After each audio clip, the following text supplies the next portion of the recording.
I also think I probably would have been better swapping out CL for Lune, but still, we'll try this for the moment.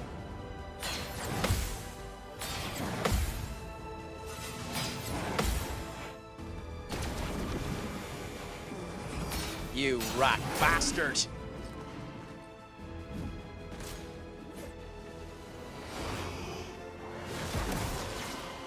Okay, yep, I have to get out.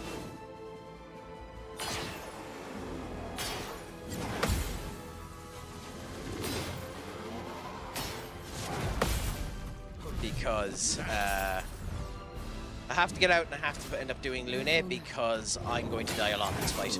So I'm going to actually die and get out of the fight because it's the easiest way to do this. And I'm going to put Lune in. Now, ironically, Mononoko probably isn't needed for this fight. Now, with that being said, I'm still going to keep Mononoko, but I'm going to just let this go because I need Lune for this fight.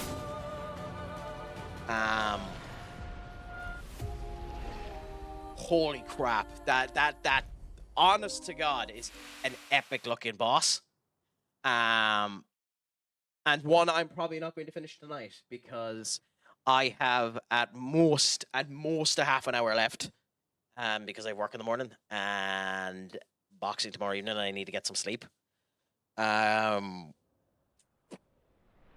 So...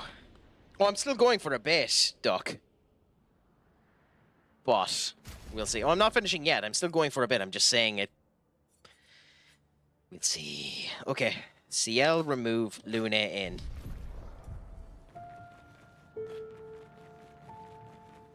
So we're going to give the boss another couple of attempts because we actually do have the timing somewhat down for the Clair and the Obscur. So we'll see what ends up happening.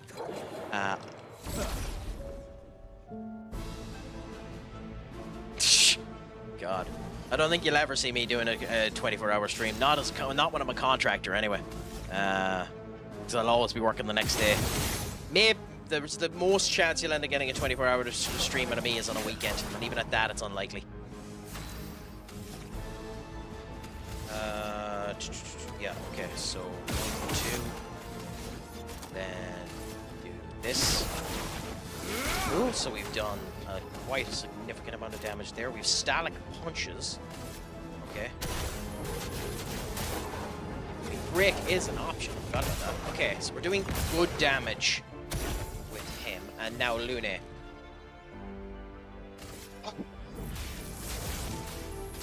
Our glass cannon, but a reviver too. So we have Genesis set up, and the Obscur is attacking. Okay.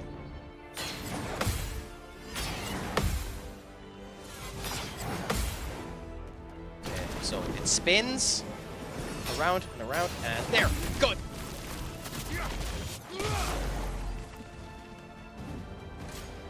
Now the silencing combo is its own kettle of fish. Up and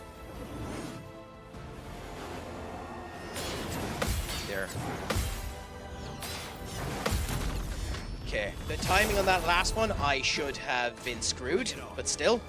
And engage. Rage on this bastard. That's annoying as hell.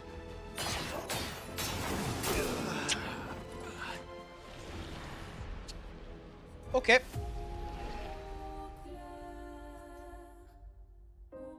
So we have to get rid of the Obscur. No bother, Doom. Thank you so much for coming in. Give us a text sometime next week, because I'm in Paris. Maybe Thursday or Friday, if you're up for potentially doing a stream together, because I might end up doing something with you if you're up for it, Thursday or Friday next week. But until then, my friend, have a great all day. Make sure the workshop comes up fantastic. Remember, as always, I'm Super Sexy Craic, and you can make sure your Craic is 98 Pokemon.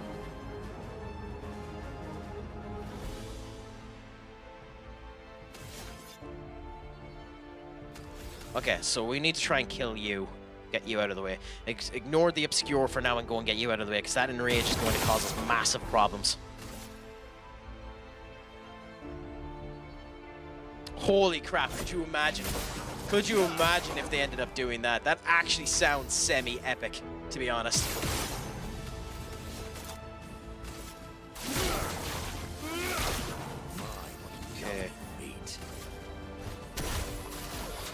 get the Obscure out of the way? Can we get the Obscure out of the way? No, not a chance. Not a chance.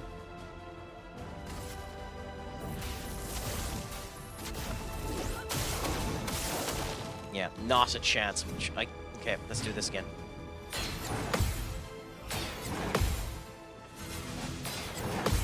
Okay, now the spin comes here. There. Okay, good. At least we have that gradient counter somewhat down, so that's good. Now, protects its allies. That's fine. I don't care about that. Please don't do the enrage. Please don't do the enrage. Please don't do the enrage. Okay, it takes its time.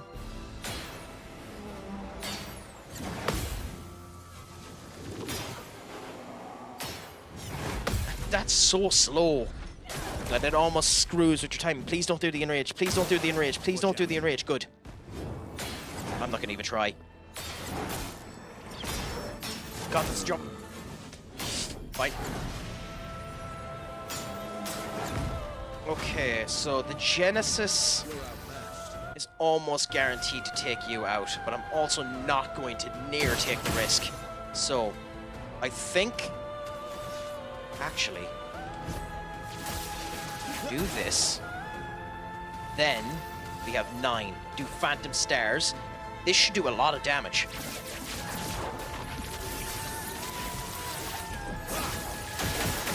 Nice, this is weakness. It's not the Obscure's weakness. We need to keep that in mind. Now, do we bring Mononoko alive, or do we do Genesis?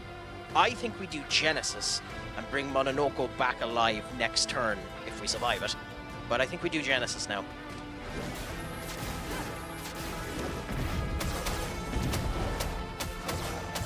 Did we kill the Clair? Almost.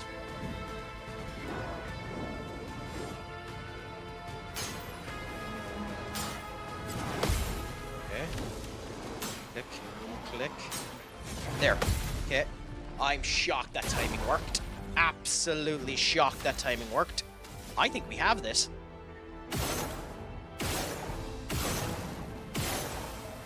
I think we have this.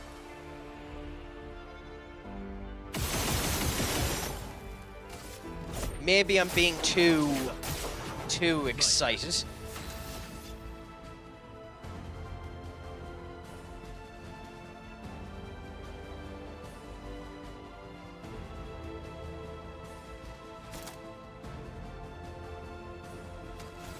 Go for Phantom Stars or Defiant Strike. What am I on about? Okay. Silencing combo. What is this? Oh.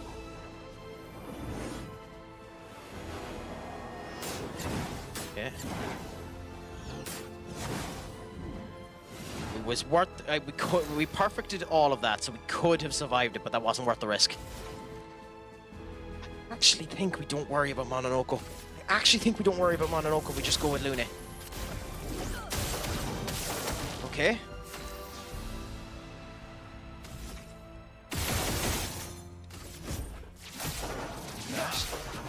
Ready to strike. Okay. 1, 2. Okay. And then we do the Defiant Strike again. I think God, maybe we've achieved this. Maybe I don't want to count me chickens before the patched, because maybe there's a part 2 to this, but I think we're doing okay. Wicked Strike, what's that? Okay. Okay, nice.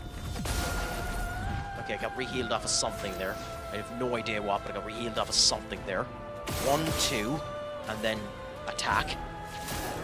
Now, if we wanted to, we could do the Clair, but I actually think we're better doing the Defiant Strike. Okay, sets that up for the Genesis, which should do the guts of 40,000.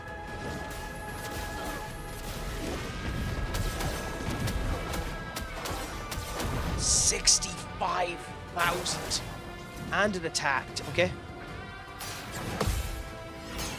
It's this one too. Ah, he's dead. Okay. And it's getting the second attack. Crap. Okay.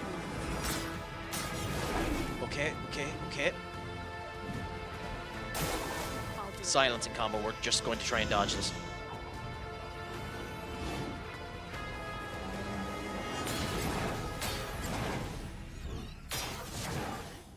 Even though I had the timing for that, I think this was the right thing to do. Lune's gradient attacks don't revive people. That's fine.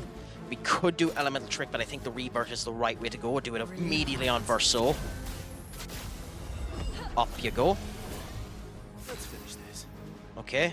You now have Sabotage and Striker.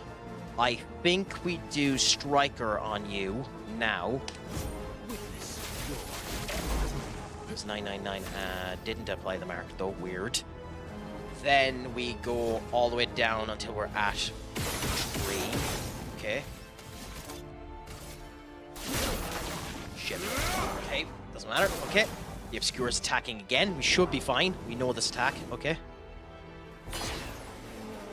Why did it delay?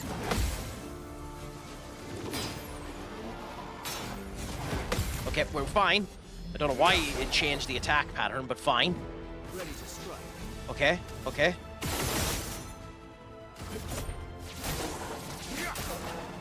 My turn. Okay, okay, okay. Fine, fine. Okay, Rebirth probably would be the right thing to do here if we had it, but we don't, so Elemental Trick.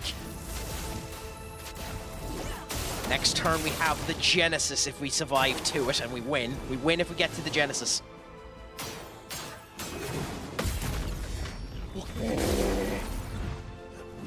Ready to strike. We might have it before the Genesis. Oh, I think Verso has it. I think Verso has it.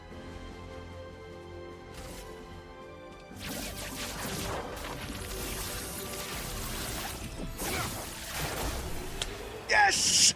That was surprisingly easy. Base attack can break. That's fucking awesome. We definitely, Verso wants that at some point anyway. Screw it, I'm keeping Lune on. I'm keeping Lune on. I'm sorry, she's just too good. CL has greater defense and enabling attack there. We'll try and get that unlocked at some point, but I'm keeping Lune on for now. What is the Dream Verso? What's that do? Gain 1 rank on counterattack, 50% increased counterattack damage, 2 AP. That sounds good, but I actually prefer the one that we have. Play again on base attack. I actually prefer what we have at the moment. Genuinely, I prefer what we have at the moment. And what did that give us? Was it just Color Lumina? Ooh, lithium. Okay. 50% chance to generate a dark or light stain when consuming stains.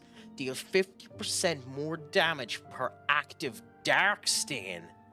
Ooh. I mean, what have I equipped? Increase skill damage of all other elements. Reset when the cast skill of the previous element.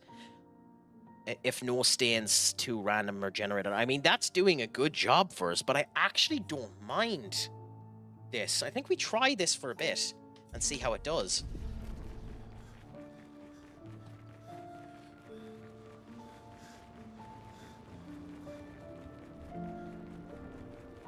Fascinating. Genuinely a little bit fascinating. And considering we bet the 2 Clairs, I imagine the Clair and the Obscure here are going to kick my ass 10 shades to crap.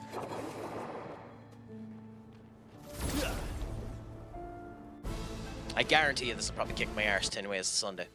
Which would be hilarious, to be honest.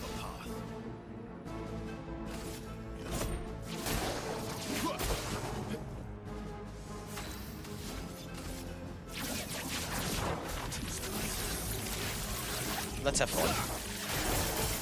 Okay, one of them was nullified, and that didn't do near as much damage as I thought it was going to. Fair enough. I thought that was going to do a lot more damage, if I'm honest.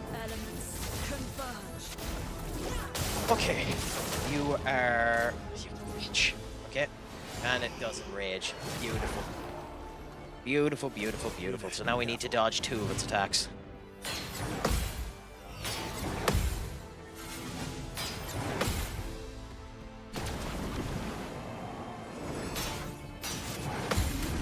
Okay, cool. Got the gradient encounter done well there. Timed it good as well. Now we have 2 attacks to this big pin in the arse. Both attacking Lune.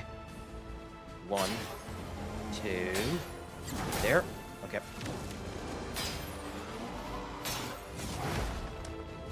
Fun. Fun. Silencing combo, which is up. Turn you.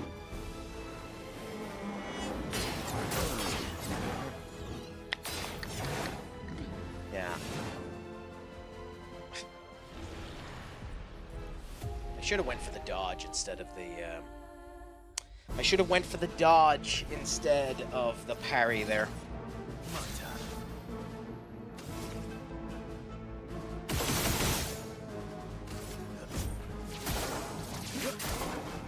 You're outmatched. Cool, and then this, which does a fair amount of damage. We have you then. You can do static punches on him. We want to try and kill him before the other one was like, which isn't going to happen, whatever. Hopefully the enrage doesn't happen. Hopefully we've been down low enough that enrage just doesn't happen. And then we do elemental trick here. Cool. Genesis next turn. Of course it doesn't rage straight away. And it went first. The other one gets 2 attacks. Beautiful.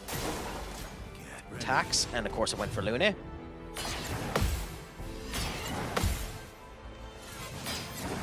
And now it does the, yep. 1, 2, 3. Good.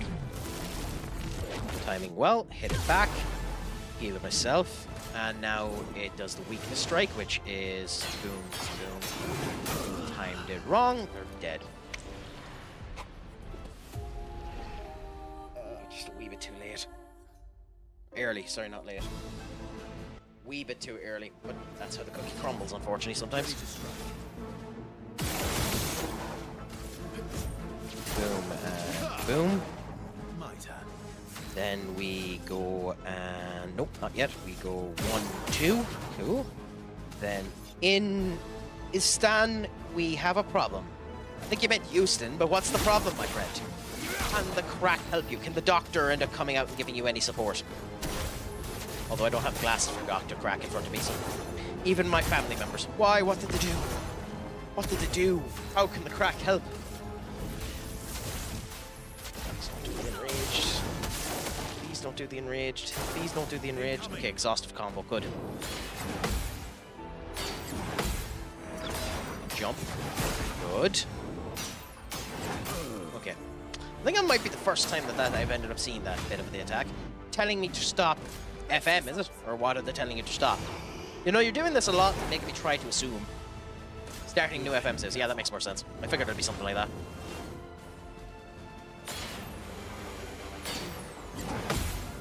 Up, and then 1, 2, down. Go.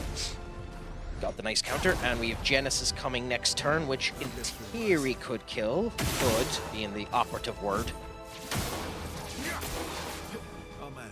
It definitely will end up taking you out, so I think the best thing is to go 1, 2, and then do the Defiant Strike on you. Good. Which will end up putting that on you, and now the Genesis will end up doing a crap ton of damage to you on the first strike anyways, and... Kill? Yeah, nice. God, it's beautiful how handy that moves. Okay, they're dead, which is nice. Straight is probably where we're meant to go. Which means we go left first because we're completely allergic to the plot. Always allergic to the plot. You should always be avoiding the plot. If you're ever going to the plot, you know you're making a mistake. Well, there doesn't appear to be anything here to the right.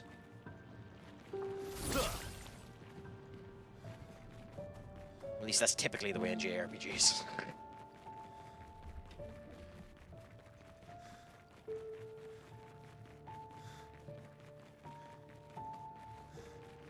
Is there any actual benefit to me killing ye, or am I just killing enemies for the heck of it now? Yeah, there's something behind you. Fine! However, remove you and put her in, because we need to get the abilities off of her. And it's this big bastard again, so into the attack we go. Wish us luck.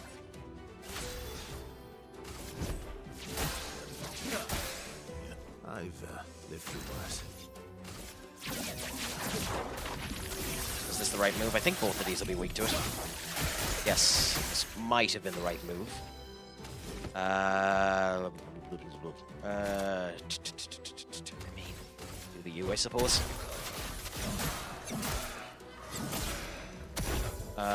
You can't kill with what you're at, so just do foretell anyways. And now we need to try and dodge. The fire attack is the slow one, so down it goes.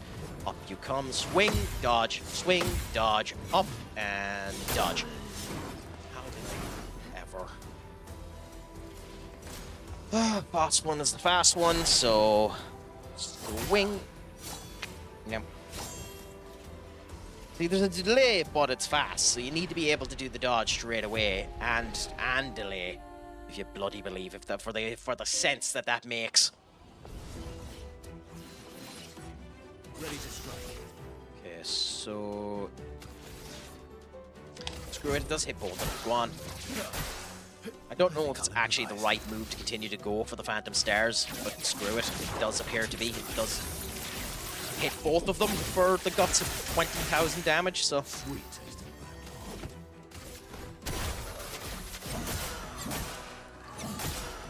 back. Is that enough for you to die? Probably not, but we'll try it anyway. Nope, of course not. Why would it be? Why would it be? Fire attack, fair enough. We should be able to dodge this. Up and there. There. Never mind. Never mind. Would make you think the crack was good at his job.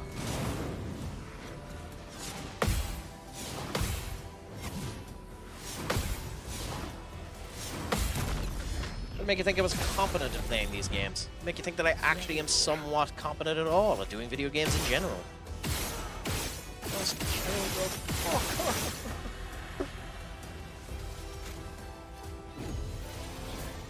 Not your number yet. Really? Really?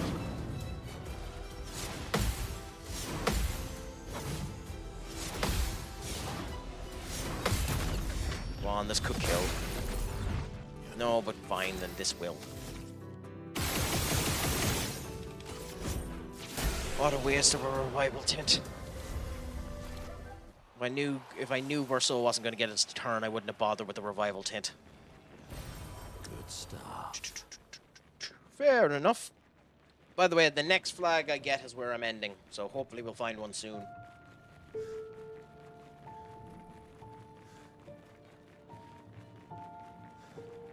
Down here, nothing to the side there. Nothing to the side there. This screams entrance to a boss, so... Yep, there we go. And there is a big, ominous orb looking upon us, so that's definitely a boss. So, for the next turn, we'll do that. I have a couple of skills to end up doing. I need to potentially go back to the camp and give some chroma elixirs to us in order to give us some actual skills so we're better off. But, for now, that has been me.